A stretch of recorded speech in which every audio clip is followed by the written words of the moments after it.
আল্লাহ পাক কি না বানাতে পারে। একটা পোকা কত সুন্দর, মানে এত সুন্দর দেখতে পোকাটা আমার হাতে বাইছে, পুরো সোনার কালার মতো লাগছে। আমি উল্টা চেকে দেখো, কি দারুণ আল্লাহ পাক কি না বানাতে পারে।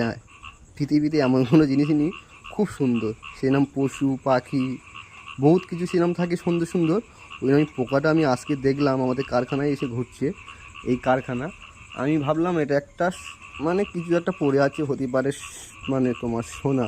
তারপরে দেখছি না, এটা পোকা। এত সুন্দর লাগছে কি বলবো, পুরো সেরকম সোনার কালার, পুরো ওই নাম দারুণ লাগছে কালারটা। আল্লাহ পাক কী একটা বানাতে পারে আমাদের জন্যে। দেখো কত সুন্দর, দেখো পোকাটা। এই পোকাটা মাটিতে ছাড়লে বায়ে একা একা পুরো সোনার কালার। আমি আমি ছাড়বো এখন, ছাড়লে কিনা বাইবে দেখাবো। জুম করলাম, দেখাচ্ছি বাড়বে। বেঁচে আছে, মারা যায়নি।